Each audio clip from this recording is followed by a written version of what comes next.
الحمد للہ رب العالمین والعاقبۃ للمتقین والصلاة والسلام علی اشرف الانبیاء والمرسلین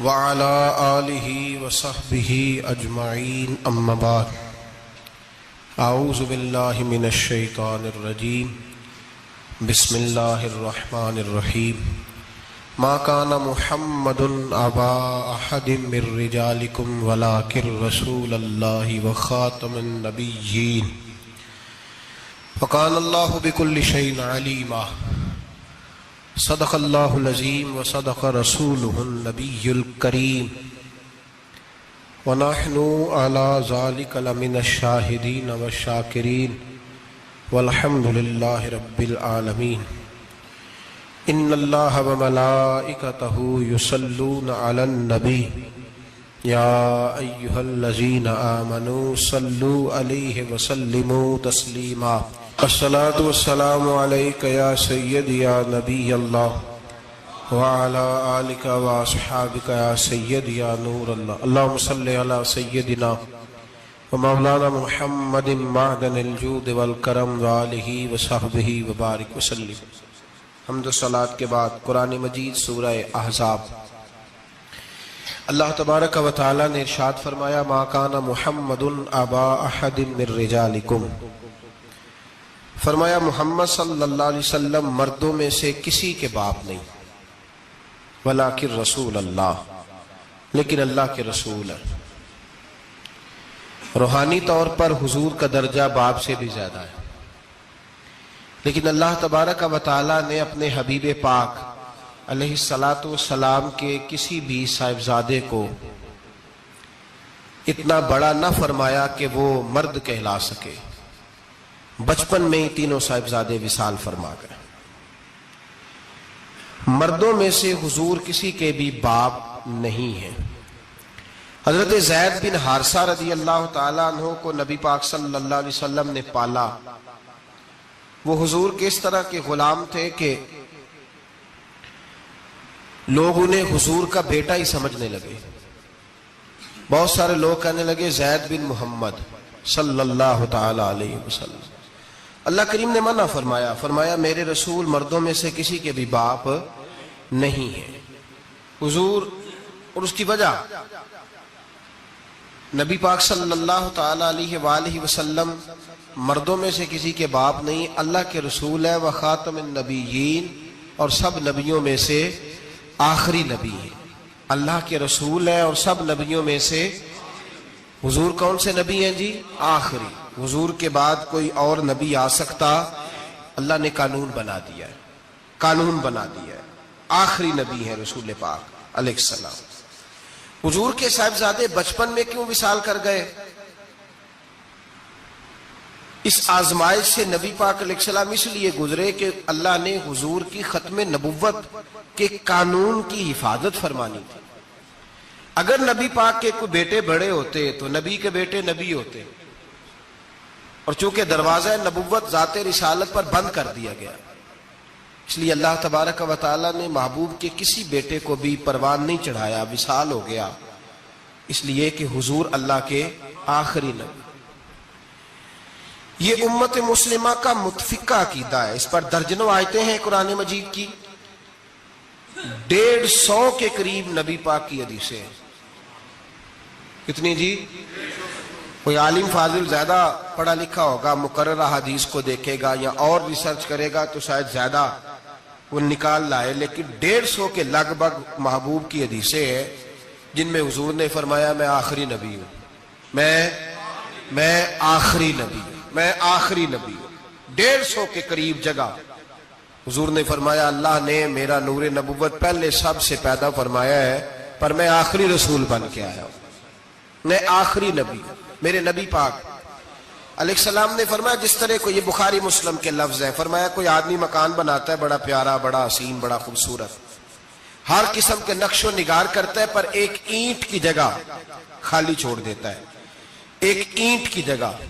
اب جو آدمی بھی آتا نا، گھومتا دیکھتا مکان، اسے بڑا اچھا لگتا اس کا مکان، پر وہ دیکھتا کہ یار یہ ایک اینٹ کی جگہ خالی ہے۔ اگر کبھی یہ بھی مکمل ہو جائے تو مکان. بات کی سمجھ آ رہی ہے؟ یہ خود حضور نے مثال دی. میرے حبیب پاک علیہ الصلوۃ والسلام فرماتے ہیں اللہ تبارک و تعالی نے جب نبوت کی حسین عمارت کو بنایا تو سارے نبی آ گئے پر ایک اینٹ کی جگہ خالی تھی. فرمایا میں آیا ہوں تو دیوار مکمل ہو گئی, اب کسی اور کی گنجائش ضرورت ہی نہیں. مکمل اکمل کامل دین نبی پاک کا. یا رسول اللہ آپ کس کس کے رسول بن کے آئے؟ فرمایا یا ایھا الناس انی رسول اللہ الیکم جمیعا, اے تمام انسانوں میں تم سب کی طرف اللہ کا رسول بن کے آیا. قرآن مجید نے کہا میرے نبی پاک صلی اللہ علیہ وسلم صرف انسانوں کے رسول نہیں, وما ارسلناک الا رحمتا للعالمین, جس کو اللہ نے بنایا ہے ان سب کے حضور رسول بن کے آئے, سب کے لیے رحمت بن کے آئے. دائرہ کار ہی بڑا وسیع ہے. تو اب کسی اور کی گنجائش ہے؟ ہاں کچھ لوگوں کو بیماری لگتی ہے, پاگل ہو جاتے ہیں, پاگل ہو جاتے ہیں. دعویٰ کرنا ہمارے زمانے میں ویسے ہی آسان ہے, اور پاکستان ہندوستان ویسے جمہوری ملک ہیں, اس میں ہر آدمی کو بولنے کی اجازت ہے, جو جس کی طبیعت آتی ہے بول سکتا ہے, گنجائش ہے. اور ویسے بھی کوئی کیسے پتہ کرے گا کہ کوئی کیا سوچ رہا ہے, کیا بول رہا ہے؟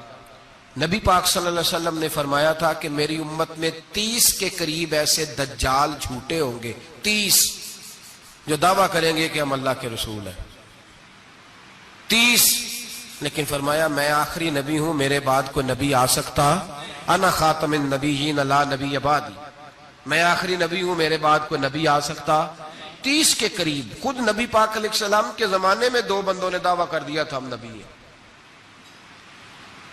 بہت سارے لوگوں نے دعویٰ کیا, اور 1 2 4 نہیں, ابھی چند مہینے پہلے ایک بندے کو پھر دورہ پڑا تھا. بعد میں اس کا معلومات کی تو پتہ چلا نفسیاتی مریض ہے بیچارہ, وہ بھی کہتا تھا میرے پاس وحی آتی ہے. بہت سارے لوگوں نے, لیکن ایک بندے نے ذرا منظم ہو کے دعویٰ کیا, اور خود چونکہ وہ انگریز کا وفادار تھا, تابع دار تھا, اور وہ کہتا تھا میرے آنے کے 2 مقصد ہیں. معاذ اللہ اپنے آپ کو نبی کہتا تھا. 2 مقصد ہیں.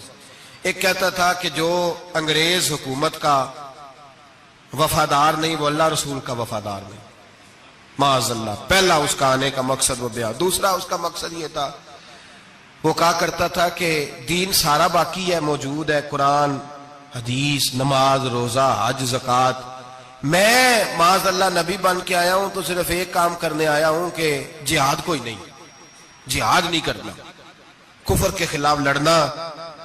آپ کو پتا تو چل گیا ہوگا میں کس کی بات کر رہا ہوں. مرزا غلام احمد قادیانی, اس کے ماننے والوں کو مرزئی بھی کہتے ہیں, احمدی بھی کہتے ہیں, قادیانی بھی کہتے ہیں.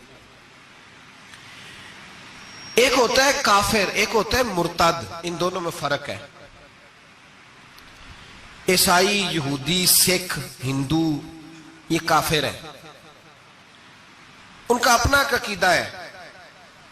ٹھیک ہے جو وہ کر رہے ہیں, اسلام کسی پر جبر کا حکم نہیں دیتا, موج کریں, لگے رہے, ہم انہیں دین کی دعوت دیں گے پر ان پر کوئی سختی نہیں کر سکتے. ایک مرتد ہوتا ہے جو لبادہ دین کا اڑتا ہے, اپنے آپ کو مسلمان کہتا ہے, قرآن والا کہتا ہے, اسلام والا کہتا ہے, لیکن دین میں رکھنا ڈالتا ہے, نیا عقیدہ گھڑتا ہے, وہ مرتد ہے, اس پر سختی کرنے کا حکم ہے.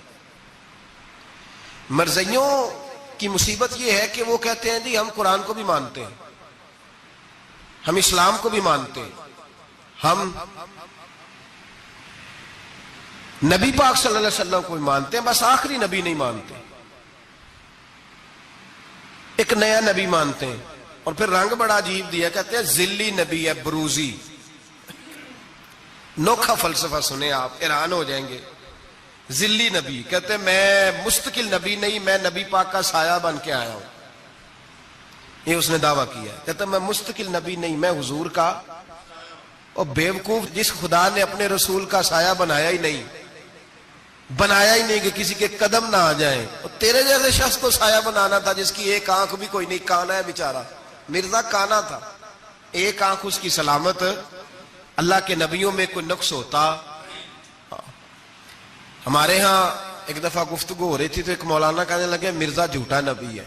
استادوں نے روک دیا, کہنے لگے یہ لفظ بھی نہیں کہنا, جو نبی ہوتا ہے وہ جھوٹا نہیں ہوتا, اور جو جھوٹا ہوتا ہے وہ نبی یہ لفظ بھی نہیں کہنے، اس کو جھوٹا نبی نہیں کہنا. کہا حضور پھر کیا کہیں؟ کہنے لگے چلو کانا شانا کہہ لیا کرو، اتنی گنجائش ہے، یہ تو 2-4 جملے ہیں، جیسا بیچارہ ہے تھا ویسا چلو کہہ لو، کانا شانا کہہ لیا کرو، اس کی اجازت ہے، لیکن یہ لفظ کہنے کی اجازت منظم سازش کی اس شخص نے، منظم. اور یہ رکی نہیں. ہماری یونیورسٹیوں کے اندر بہت سارے لیکچرار بھرتی کیے جاتے ہیں جو قادیانی ہیں، مرزائی ہیں. اور آپ حیران ہوں گے یہ بات سن کے کہ یورپ کا ویزا سب سے آسانی سے اس بندے کو ملتا ہے جو کہتا ہے جی میں مرزائی ہو گیا ہوں، مجھے پاکستان میں خطرہ ہے، فٹافٹ بلا لیتے ہیں. تمہاری ان کے ساتھ کیا رشتہ داری ہے جو تمہیں فٹافٹ بلاتے ہیں؟ بتاؤ کیا تعلق ہے جو تمہیں سپورٹ کرتے ہیں؟ مرزا غلام احمد قادیانی نے دعویٰ کیا، پہلے وہ کہنے لگا جی میں محدث ہوں، میں حدیثوں کی تشریح کرتا ہوں. پھر کہنے لگا میں مجدد ہوں، دین کی تجدید کروں گا. پھر آہستہ آہستہ کہنے لگا جی میں امام مہدی بن کے آیا ہوں. لوگ کٹھے ہونے لگے نا، ہمارے لوگ تو دعا کرانے پہ قائل ہو جاتے ہیں، ویسے بھی جو نئی مداری لگائے اس کے بندے جلدی قائل ہو جاتے ہیں. علامہ اقبال نے پنجابی کا، میں خود پنجابی ہوں لیکن اقبال نے پنجابی کا مزاج بیان کیا ہے. پنجابی کا مزاج، اقبال کہتے ہیں پنجابی کا مزاج ہے کہ تحقیق کا پھندا کوئی سیاد لگا دے، یہ شاخ نشیمن سے اترتا ہے بہت جلد. کہتے ہیں کوئی مداری دکھائے صحیح، اس کا کام ہے فٹافٹ پہنچ جانا. یہ مداریوں کا زمانہ ہے، جو اچھی مداری لگا لے، شور شار اچھا کرے، اس کے گرد لوگ جو کہے میں نے پھونک ماری تو بندہ چل پڑا، پھونک ماری تو گر گیا، پھر میں نے ایسے کیا تو ایسے ہو گیا. کوئی مداری دکھائے صحیح. مداری کا دور ہے. اس نے بھی مداری لگا لی، میں دعا کرتا ہوں تو فلانا صحیح ہو گیا، میں یہ کرتا ہوں تو کبھی محدث ہو گیا، کبھی وہ مجدد ہو گیا. پھر کہنے لگا میں امام مہدی ہوں. پھر اس نے تھوڑی ترقی کر لی تو کہنے لگا میں مسیح موعود ہوں، وہ جو حضرت عیسیٰ علیہ السلام نے دوبارہ پیدا ہونا تھا تو لہذا میں آ گیا ہوں، معاذ اللہ. پھر آہستہ آہستہ جب اس نے سمجھا نا کہ اب بندے تھوڑے پکے ہو گئے ہیں جو میرے ساتھ ہیں، پھر کہنے لگا نہیں میں ذلی نبی ہوں، بروزی، میں سایہ بن کے آیا ہوں. مرزا غلام محمد قادیانی پشت پناہی اس کو انگریز کی حاصل تھی. کسی شخصی جب حکومتیں سپورٹ کرتی ہیں پھر اس کا آگے بڑھنا بڑا آسان ہو جاتا ہے. اس کی انگریز نے مکمل پشت پناہی کی.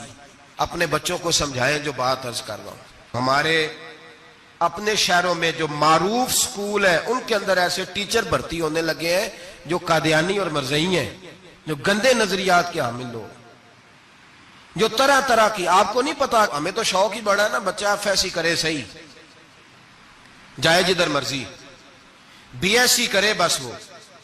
اور بڑی جلدی لوگ مائل اور قائل ہوتے ہیں. ایک صاحب مجھے کہنے لگے جی اب تو سائنس بھی ماننے لگی ہے اسلام کی ساری باتوں کو. تو میں کیا مانے چاہے نہ مانے، سائنس کے ماننے سے کوئی فرق پڑتا نہیں. مانتی سائنس تو نہ مانے، کیا اس میں حرج ہے. ایک حکیم صاحب بڑے پرانے بڑے سیانے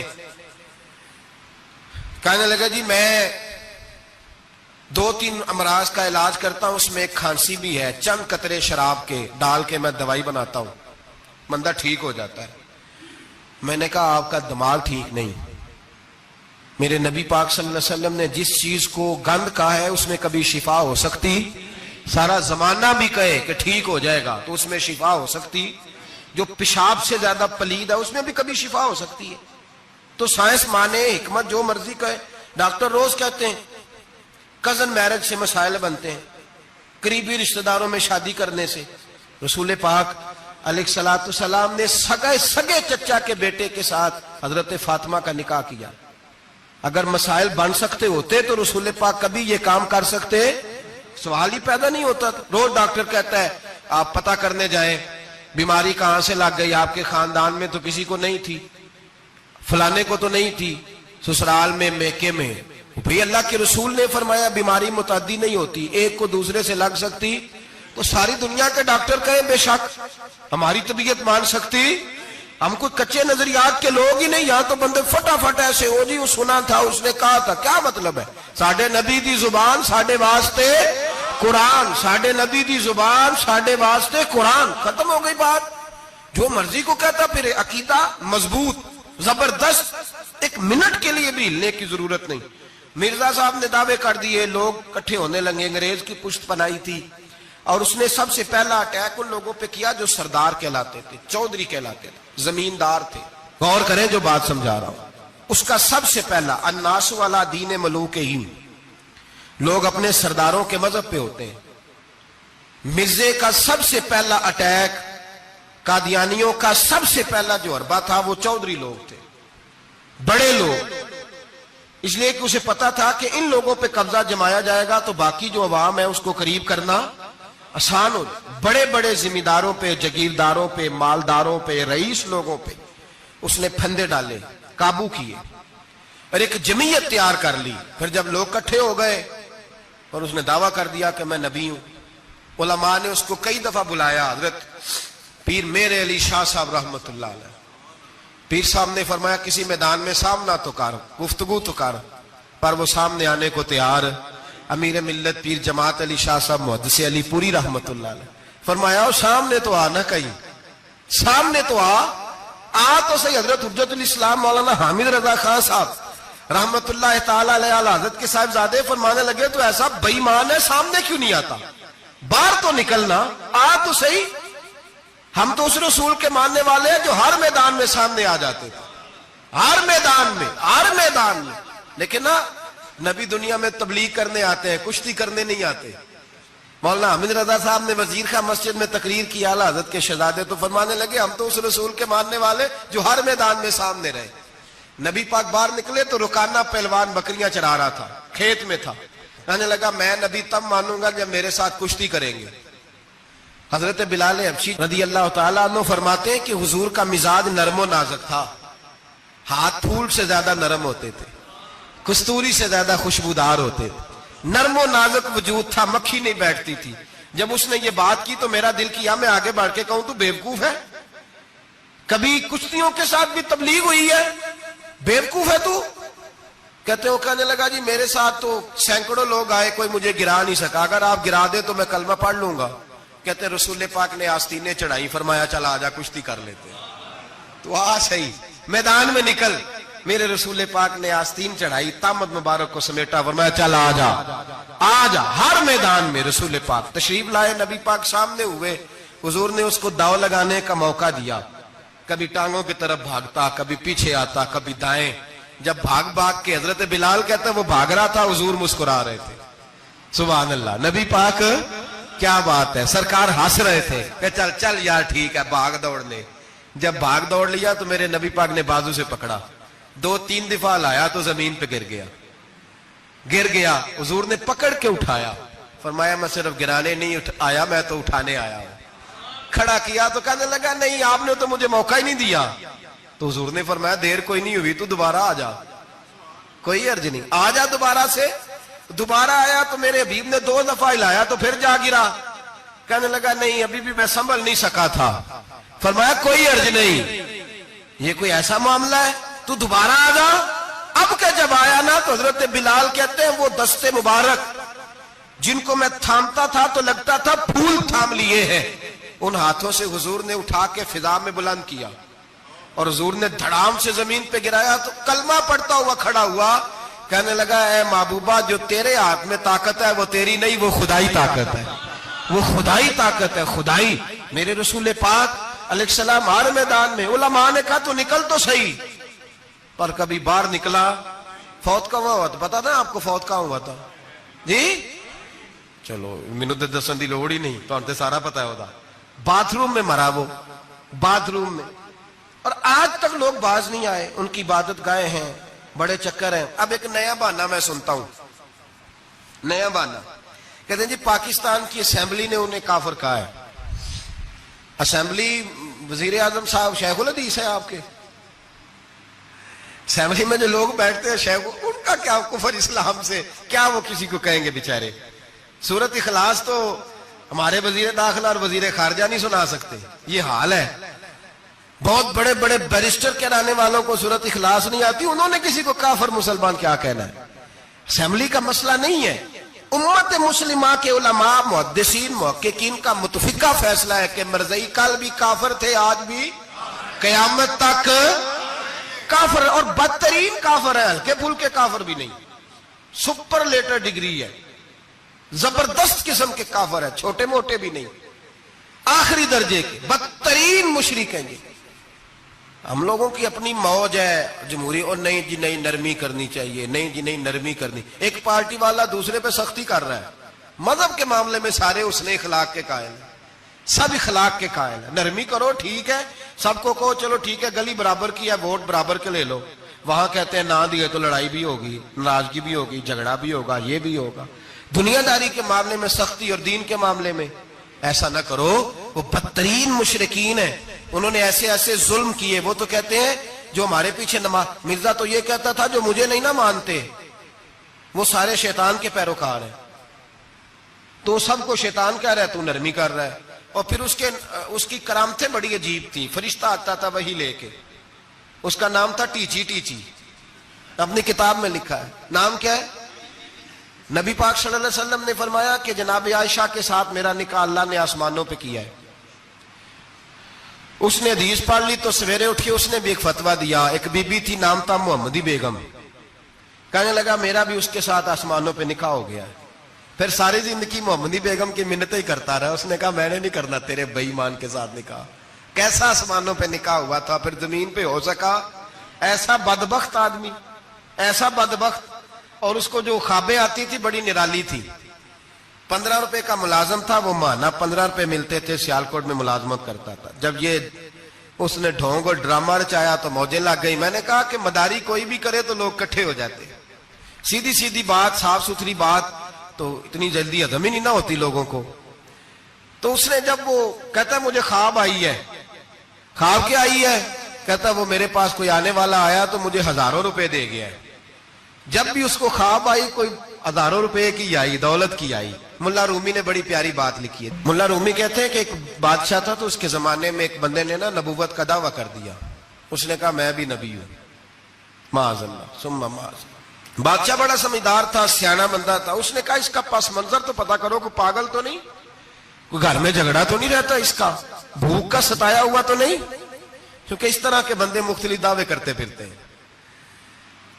پتہ کیا، معلومات کی، تو لوگوں نے آ کے بادشاہ کو بتایا کہ نا کچھ نہیں نا تو 15 دن اس کو روٹی نہیں ملتی بیچارے کو۔ بڑے کاروبار کیے ہیں، چمکا کوئی نہیں، تو اس نے کہا چلو یہ والا کام کرتے ہیں، مشہور تو ہو جائیں گے نا، بدنام جو ہوں گے تو کیا نام نہ ہوگا۔ بادشاہ نے کہا چلو ٹھیک ہے بلاؤ۔ اس کو بلایا تو بادشاہ کہنے لگا اس کو باورچی خانے میں لے جاؤ اور جتنے کھانے پک سکتے ہیں نا پکا کے اس کے سامنے رکھو، صبح شام اسے روٹی کھلاؤ۔ 15 دن نہ 2 ہفتے بڑا خوب کھانا کھلایا اس کو، زبردست اچھی طرح سے سیر ہو کے روٹی کھلائی۔ تو ملا رومی کہتے ہیں 15ویں دن باہر نکالا، بادشاہ کے سامنے پیش کیا تو بادشاہ کہنے لگا اور معاذ اللہ دعویٰ کرنے والے کہ میں نبی ہوں، کوئی نیا پیغام آیا تیرے پاس کہ نہیں، کوئی نیا الہام، کوئی نیا پیغام؟ کہنے لگا جی بالکل آیا ہے۔ نے کہا سنا؟ کہنے لگا میرے پاس نیا پیغام آیا ہے کہ تو جہاں پہنچ گیا یہاں سے نکلنا نہیں، اب تو نے یہیں رہنا ہے، یہ مجھے حکم ہوا ہے، لہذا اگر تو حکم عدولی کرے گا تو نافرمان ہو جائے گا۔ تو اس نے کہا ٹھیک ہے میں تیری بات سمجھ گیا ہوں، روٹی تجھے 3 وقت ملا کرے گی لیکن تو گھر جا کے رہے۔ آج کے بعد اس طرح کا کوئی دعویٰ، پیٹ کے ہاتھوں مجبور ہو کے لوگ دعوے کرتے ہیں۔ اور پھر جو ان کے ساتھ ہوتے ہیں نا وہ بھی بہت سارے پیٹ کے ہاتھوں مجبور ہوتے ہیں، تنخواہیں لگ جاتی ہیں، اور جب کسی کی تنخواہ لگ جاتی ہے پھر پراپوگنڈا کرنا اس کی ذمہ داری ہوتی ہے، شور کرنا ذمہ داری، رائے عامہ ہموار کرنا اس کی ڈیوٹی ہوتی ہے۔ مرزے نے بہت سارے لوگ بطور تنخواہ دار وہاں رکھے، پھر یہ تحریک چلی، 1 2 4 نہیں، درجنوں لوگ اس میں شہید ہوئے، جگہ جگہ رسول اللہ کے غلاموں نے صلی اللہ۔ اور بڑی ذمہ داری سے بات کہہ رہا ہوں، بڑی ذمہ داری سے، دین کی کوئی تحریک چلتی ہے تو نہ سیاستدان نکلتا ہے، نہ جاگیردار، نہ سیاستدان، نہ وڈیرا، نہ کوئی اور، الا ماشاءاللہ۔ دین کی تحریک چلتی ہے تو نہ یہ لاکھ روپیہ لینے والے نعت خواں باہر نکلتے ہیں، نہ جو بڑی گدیوں پہ جدی پشتی پیر بیٹھے ہیں وہ باہر آتے ہیں، وہ علماء اور مشائخ جن کا دین سے رشتہ ہے۔ اگر پیر جماعت علی شاہ صاحب نکلے تو خالی پیر نہیں تھے، عالم دین بھی تھے۔ اگر پیر میرے علی شاہ صاحب نکلے تو خالی پیر نہیں، بہت بڑے عالم تھے. حجت الاسلام نکلے تو خالی پیر نہیں، عالم تھے. یہ علماء نکلتے ہیں مار کھاتے ہیں. ایک عالم نے مار نہیں کھائی، دو نے نہیں کھائی، درجنوں نے کھائی، ہزاروں اور سینکڑوں نے کھائی. علماء نے قربانیاں دی، جیلوں میں بند ہوئے. علامہ محمود رضوی صاحب رحمت اللہ تعالی علیہ کو پکڑ کے لاہور کے قلعے میں بند کیا گیا اور انگریز نے اس قدر سخت سزا دی کہ علامہ کو باندھ کے ختم نبوت کی تحریک چلانے کے جرم میں الٹا لٹکا کے تو نیچے توڑی ڈال کے اور چیزیں ڈال کے دھواں جلا دیا گیا. ان کے ناک میں دھواں جاتا تھا، ساری زندگی دمے کے مریض رہے، 2-3 باتیں بھی کھول کے نہیں کر پاتے. اس قدر زیادہ اذیت دی گئی علماء کو، اس قدر زیادہ. علامہ عبدالحمد بدایونی رحمت اللہ تعالی علیہ فرماتے ہیں کاٹنے والے جانور ہماری شلواروں میں ڈال کے نیچے سے باندھ دیا جاتا تھا. کہا جاتا تھا اب ختم نبوت کی بات کرو، لیکن کوئی شخص بھی ایک منٹ کے لیے بھی پیچھے ہٹنے کو تیار. قربانیاں دے کر قربانیاں ان بے ایمانوں کو کافر قرار دلوایا. اور پھر بطلے حریت امام وقت حضرت علامہ شاہ احمد نورانی رحمت اللہ علیہ اور مولانا عبدالستار خان نیازی کو سزائے موت کا حکم ہوا. مولانا ابو الاسناد اعلیٰ حضرت کے خلیفہ تھے، ان کے صاحبزادے سید خلیل احمد صاحب رحمت اللہ تعالی علیہ کو سزائے موت کا حکم ہوا کہ مرزائیوں کے خلاف انہوں نے علم بلند کیا. وہ تو پاکستان بنا. پھر جدوجہد شروع ہوئی، پھر زور ہوا. پھر علامہ نورانی رحمت اللہ علیہ کی قیادت میں پورے زور اور شور کے ساتھ تحریک چلی. آخر مجبور ہوئے اس دور کے وزیر اعظم بھٹو صاحب مجبور ہو گئے اور کہا ٹھیک ہے سویرے میں مرزے کے پوتے کو بلاتا ہوں، آپ اسمبلی میں بیٹھ کے بات کریں، ان سے گفتگو کریں. اگر ہم قومی اسمبلی کے ممبران نے دیکھا واقعی جھوٹا ہے تو ہم انہیں اقلیت قرار دے دیں گے. علامہ نورانی حضرت ابو بکر صدیق کی اولاد تھے اور میرے اعلیٰ حضرت فاضل بریلوی رحمت اللہ علیہ کے خلیفہ کے بیٹے تھے اور خود حضور مفتی اعظم ہند رحمت اللہ علیہ کے مرید تھے. حضرت علامہ نورانی ساری زندگی ایسا لباس پہنتے تھے کہ اس کے اندر سلوٹ نظر نہیں آتی تھی. امامہ اتنا حسین ہوتا تھا کہ دیکھنے کو دل کرتا تھا اور گاڑی میں بہترین میں بیٹھتے تھے. لیکن مکان ساری زندگی کرائے کا رہا، کرائے کا. لوگ کہتے ہیں ملنے جاتے تھے سیڑھیوں سے اترتے تھے تو علامہ نورانی سیڑھیوں پہ بٹھا لیتے تھے، کہتے 2 ہی کمرے ہیں اور میں آپ کو بٹھا نہیں سکتا، گھر میں جگہ نہیں. تو کہا حضرت آپ اجلے تو بڑے نظر آتے ہیں. تو آپ فرماتے لباس دنیا کو دکھانے کے لیے پہنا ہے اور باقی تو سارا میرا معاملہ خدا رسول کے ساتھ ہے. میں جانوں اللہ رسول جانے. میں بھکاری بن کے نہیں جینا چاہتا، خودداری کے ساتھ وقت گزارنا چاہتا ہوں. علامہ نورانی کہتے ہیں جس رات صبح اسمبلی میں مناظرہ ہونا تھا تو میں سوچنے لگا آج رات کیا کروں. تو پھر مجھے خیال آیا میں نے وہی کرنا ہے جو بدر کی رات میرے مصطفیٰ نے کیا تھا. ساری رات میں مصلے پہ بیٹھا رہا. کہتے ہیں بس اونگ لگی تو بات بن گئی، آنکھ لگی تو بات بن گئی. کہتے ہیں سحری کا وقت ہوا تو دستک ہوئی دروازے پہ. 2-3 نادان دوست کہنے لگے آپ ہمارے گھر آئے. فرماتے ہیں میں ان کے گھر گیا.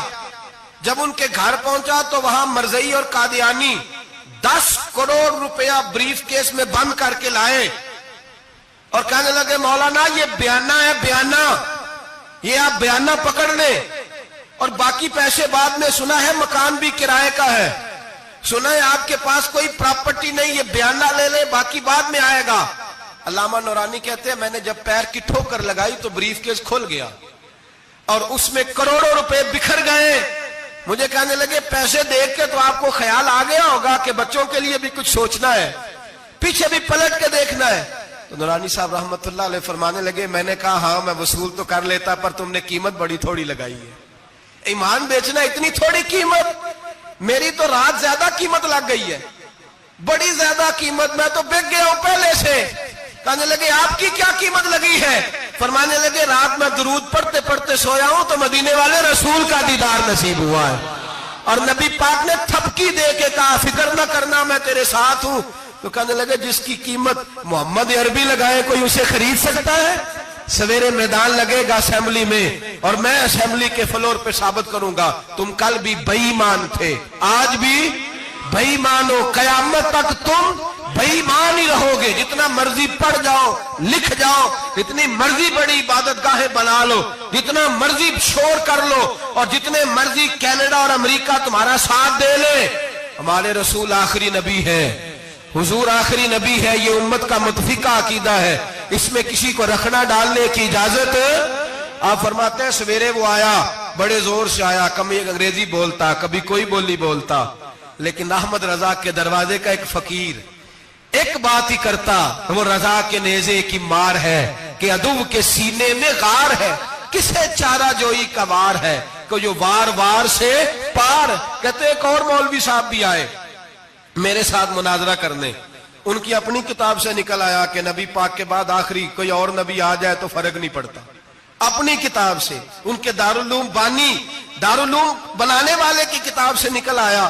تو مولوی وہ مرزا کہنے لگا تم نے بھی تو لکھا ہے، ہم نے کہا یہ بھی بے ایمان ہے، اعلیٰ حضرت کہہ چکے ہیں یہ کافر ہے، یہ بھی تمہاری طرح کا ہی ہے ظالم، لہذا اس کی بات کا کوئی اعتبار نہیں ہے، کافر قرار دے دیا گیا۔ کفر تو ہو گیا، اقلیت تو ہو گئی، لیکن وہ آج تک اپنی حرکتوں سے باز۔ ہمارے بچوں کو پتہ ہی نہیں یہ کتنے غلط ہیں، ہمیں خبر ہی نہیں کہ یہ کتنے برے ہیں۔ بھائی ایک صاحب سے میری ایک دفعہ بات ہوئی،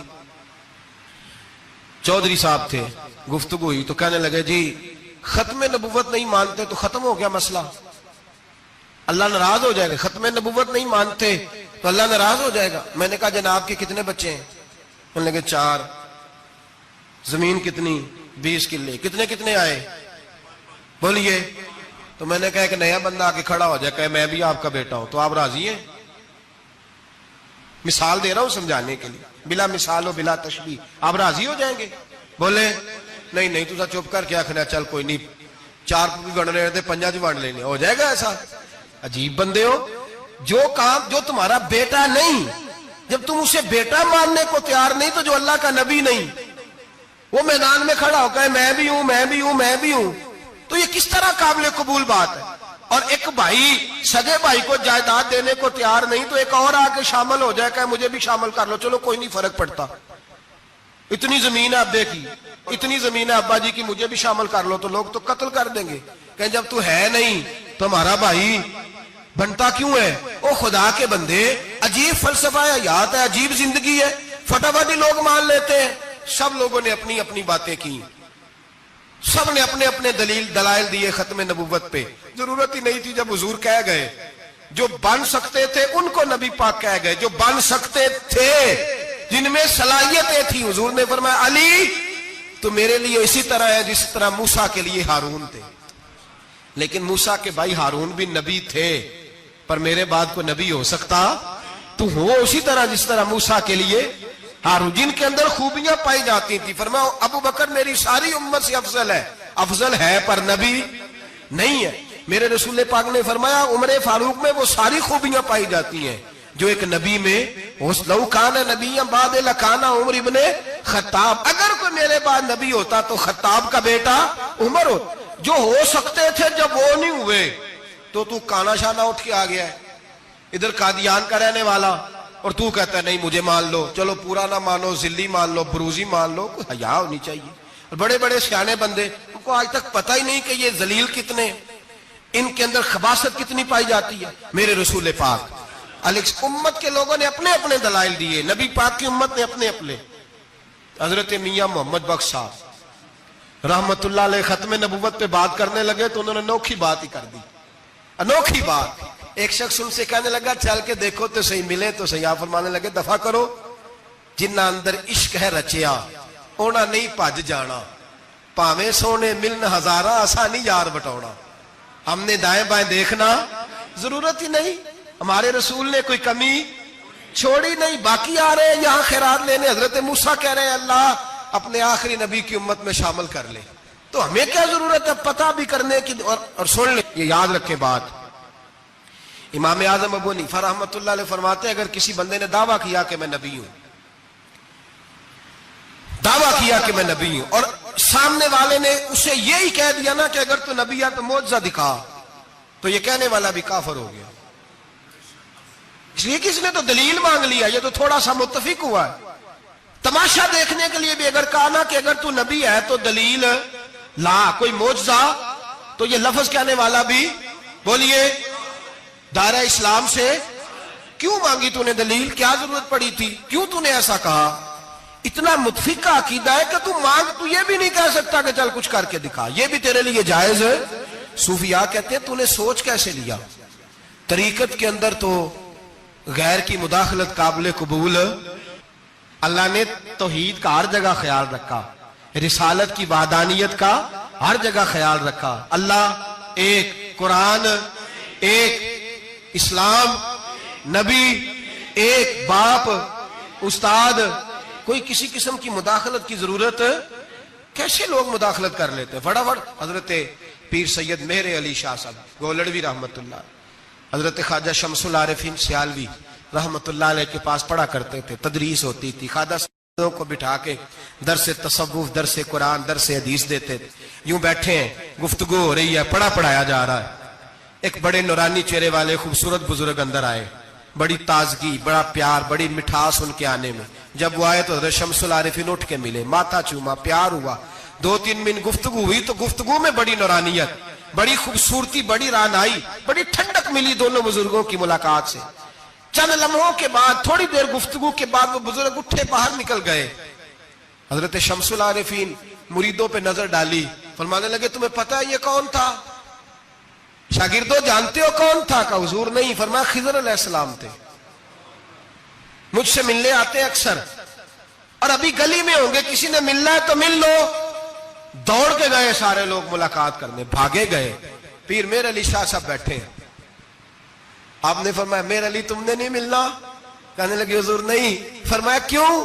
کہنے لگے حضور میں اسے نہ ملوں جسے خضر بھی ملنے آتا ہے، اسے نہ ملوں جس سے وہ ملنے آتا ہے، میں نے کیا کرنا ہے ان سے مل کے؟ آپ سے ملوں گا جن سے حضرت خضر بھی ملنے آتی ہیں۔ جنہ تنا وچ عشق ہے رچیا اونا نہیں بھج جانا، پانے پاویں سونے ملن ہزاراں، اسا نہیں یار وٹانا، ضرورت ہی نہیں۔ ایسے حسین محبوب کے بعد کسی اور جگہ نظر جمانے کی طبیعت، ضرورت نہیں، توجہ نہیں، خیال نہیں۔ جس نے یہ پوچھ بھی لیا کہ تو بتا، کوئی معجزہ دکھا، وہ بھی دائرہ اسلام سے نبی پاک صلی اللہ علیہ وسلم کے زمانے میں حضور نے خود فرمایا تھا 30 کے قریب لوگ ہوں گے جو دعویٰ کریں گے ہم نبی ہیں۔ فرمایا دجال ہوں گے، کذاب ہوں گے جو دعویٰ کریں گے۔ ایک بندے نے تو حضور کی ظاہری حیات میں دعویٰ کر دیا، مسلمہ اس کا نام تھا، 150 سال کے قریب عمر پائی اس نے، اور بہت سارے اس کے ماننے والے اسی لیے ماننے لگے کہ عمر بڑی لمبی ہے۔ معاذ اللہ تعالیٰ، لوگوں کا اپنا اپنا مزاج ہے نا، ماننے کا اپنا اپنا مزاج ہے۔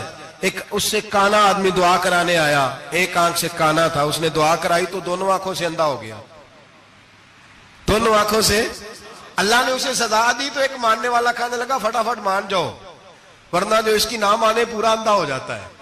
ماننے والوں کا اپنا انداز ہے نا۔ ایک لنگڑا آیا، ایک ٹانگ سے لنگڑا کے چلتا تھا، مسلمہ سے دعا کرانے آیا تو دوسری بھی ضائع ہو گئی، یہ اس کا حال تھا۔ پر ماننے والوں کا کیا کیا جائے؟ ماننے والے جس کو مرضی ماننے لگتے ہیں، نفسیاتی طور پر لوگ کمزور ہو جاتے ہیں۔ مسلمہ نے نبی پاک صلی اللہ علیہ وسلم کو خط لکھا، کہنے لگا حضور کے زمانہ مبارکہ میں، اور کچھ حدیثیں ایسی بھی ملتی ہیں جس سے یہ ثابت ہوتا ہے کہ اس کی حضور سے ملاقات بھی ہوئی، سامنے کچھ بول نہ سکا، جا کے خط لکھا، کہنے لگا کہ آپ میرے ساتھ معاہدہ کر لیں، جب تک آپ حیات ظاہری میں آپ نبی، اور جب آپ کا وصال ہو جائے تو میں نبی، یا یہ معاہدہ کر لیں کہ آدھے عرب کے آپ نبی اور آدھے کا میں نبی۔ معاذ اللہ، اس نے یہ خط لکھا۔ نبی پاک نے جواب لکھا، فرمایا میں تو اللہ کا رسول ہوں، تو کذاب ہے، تو کذاب ہے، جھوٹا ہے۔ لوگ ایک اور بھی، میں ایک دن آرٹیکل پڑھ رہا تھا، کہنے لگے جی مرزے کے اب بڑے ماننے والے ہیں، اس کو کذاب نہیں کہنا چاہیے، ان کو دکھ ہوتا ہے، جو جھوٹ بولے اسے جھوٹا نہیں کہنا چاہیے۔ تو تھی بول دے کیوں نہیں؟ تو اڈا کی پروگرام ہے، کہنا چاہیے کہ نہیں کہنا چاہیے؟ یہ ثواب ہوگا، اس لیے کہ جو نبوت کا دوچا دعویٰ کرے اس کو نبی پاک نے جھوٹا کہا ہے۔ حضور نے فرمایا تو کذاب ہے، کیا کہا ہے؟ تو آنے ثواب ہوئے گا، کھو گئے تھے، کیا کہا ہے؟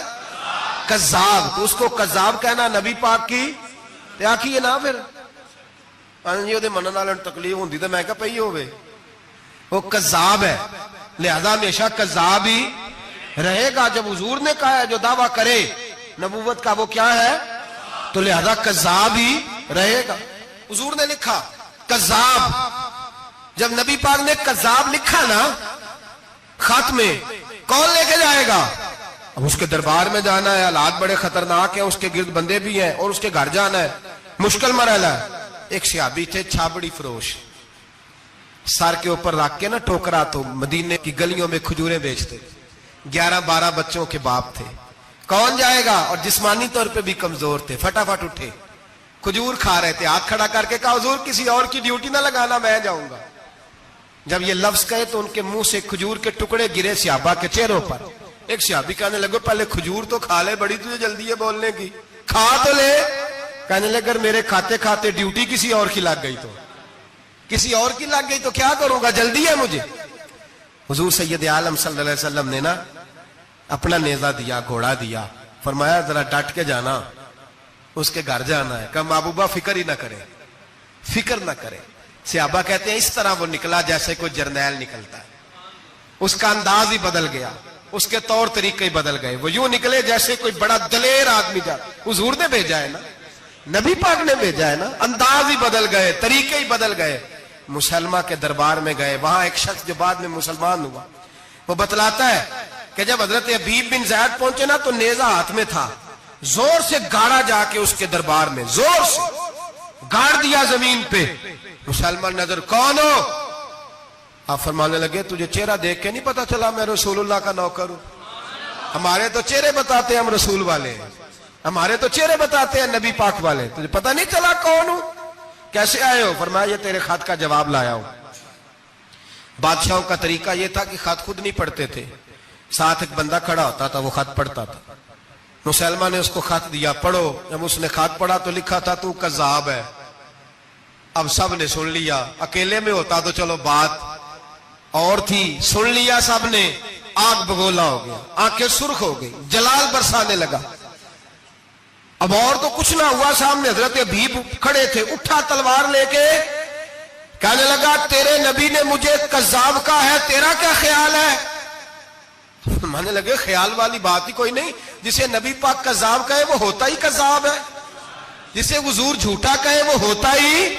فرمایا تو 7 سمندروں کا پانی بھی بہا دے تو تیرا جھوٹ دھل سکتا، تو ہے ہی جھوٹا، جسے حضور نے جھوٹا کہہ دیا وہ جھوٹا ہے، جھوٹا ہے۔ کہنے لگا پیچھے پلٹ کے دیکھ، سارے میرے پہرے دار ہیں، میرے سپاہی ہیں، تلواریں، نیزے، خنجر، تیر، سارے میرے ماننے والے۔ کیا لفظ ہے، کیا حسن ہے، کیا توانائی ہے۔ حضرت حبیب بن زید فرمانے لگے میرے 12 بچے ہیں، ان میں سے کچھ ایسے ہیں جو دودھ پیتے ہیں، کچھ ایسے ہیں جو ابھی چل نہیں پائے۔ میں جب رسول اللہ کا پیغام لے کے نکلا تھا تو میں نے پلٹ کے بچے نہیں دیکھے تو تیرے پہرے دار کیسے دیکھ لوں؟ جو چیز مجبور کرتی ہے، باندھ لیتی ہے، وہ نہیں جب میں نے دیکھی تو میں تیرے پہرے دار دیکھوں؟ جو جی میں آتا ہے کر، غلامان محمد جان دینے سے نہیں ڈرتے، یہ سر کٹ جائے یا رہ جائے کچھ پرواہ نہیں کرتے۔ فرمایا ان کو نہیں دیکھا جن کو دیکھنا چاہیے تھا، تجھے دیکھوں؟ میں اکثر کہتا ہوں کٹ لگ جائے نا ہاتھ پہ تو نمازیں رہ جاتی ہیں، جماعتیں چھوٹ جاتی ہیں، طبیعتیں بگڑ جاتی ہیں، مشکل ہوتا ہے، تکلیف آئے تو سنبھلنا۔ یہاں ہلکا سا بچھو آ کے کاٹے تو شور ہو جائے گا، جمعے میں لوگ اٹھیں گے، اللہ مجمع بکھرے گا، اوہ بچھو آ گیا، حالات بگڑ جائے، چھپکلی پیروں پہ گرے تو لوگ اٹھ دوڑتے ہیں۔ حضرت حبیب بن زید انصاری کھڑے تھے، انگلی نہیں، ہاتھ نہیں، کٹ نہیں لگا۔ مسلمہ اٹھا، اس نے زور سے تلوار ماری، بازو کٹ کے گر گیا، فوارہ نکلا خون کا۔ او بھائی بچھو کاٹے تو سنبھلنا مشکل، ذرا تصور کرو ہاتھ کٹ گیا۔ حضرت حبیب بن زید کھڑے ہیں، کہنے لگا اب تیرا کیا خیال ہے؟ آپ فرمانے لگے تو بڑا بیوقوف ہے، ہمیں آزماتا ہے، ہمیں تو بدر سے لے کر احد تک ساری دنیا آزما چکی ہے، ہمیں آزماتا ہے، ابھی بھی خیال پوچھتا ہے۔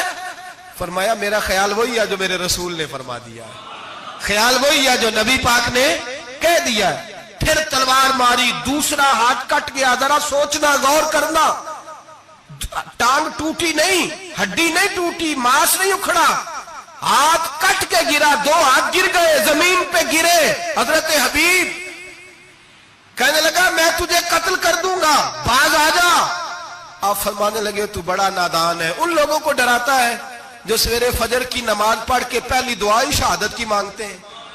ہمیں ڈراتا ہے جو سوتے وقت التجا کرتے اللہ بستر پہ موت نہ دینا، میدان میں دینا، تو ہمیں ڈرا رہا ہے، چل جو ہوتا ہے کر لے۔ اس نے خنجر رکھا، تلوار رکھی گردن پہ، فرمایا میں کاٹ دوں گا۔ فرمایا کاٹتا کیوں نہیں، کاٹتا کیوں نہیں؟ اور وہ روایت کرنے والے کہتے ہیں مسلمہ کے ہاتھ کامتے تھے ختم نبوت کے تحفظ کے لیے۔ جب نبی پاک کے غلام نکلے تو جھوٹا دعوے کرنے والے کانپ کھڑے ہوئے، کہتے اس کے ہاتھ کانپتے تھے۔ حضرت عبید بن زیاد کٹے ہوئے بازوؤں کے ساتھ بھی توانا تھے، قلم توڑ گئے میاں محمد بخش صاحب، فرمانے لگے او کچا رنگ للاری والا جیڑا چڑھدا لیندا رہندا، اے عشق تیرے دا رنگ محمد چڑھ جائے پھر نہیں لیندا۔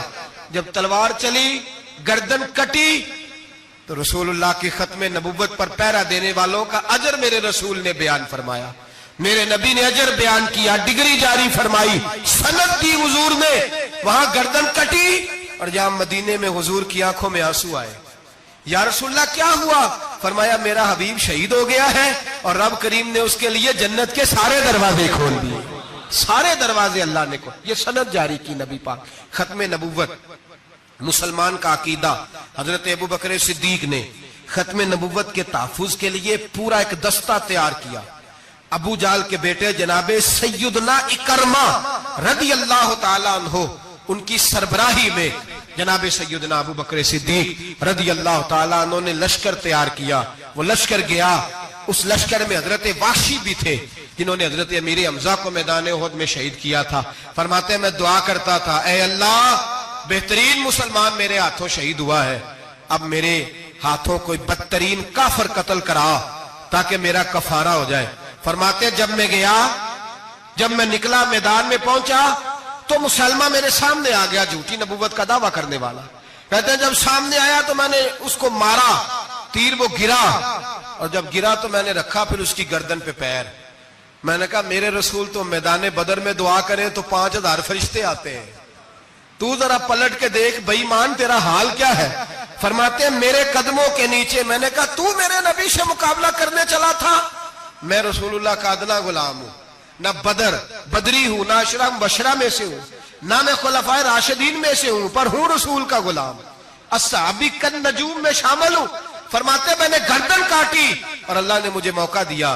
حضرت امیر حمزہ اگر میرے ہاتھوں شہید ہوئے تھے تو نبی پاک کا بدترین دشمن بھی میرے ہاتھوں قتل ہوا۔ ختم نبوت کا تحفظ ہر دور میں ہر جگہ صحابہ کرتے رہے۔ ہم بچوں کو کچھ نہیں سکھا پا رہے، ہمارے بچے لا بلد ہیں دینی تعلیمات سے، ہم یہ شعور دے کے بھیجتے ہی نہیں کہ بیٹا جو اس طرح کی ذرا بھی بات کرے اس کا ذکر کرنا بتانا۔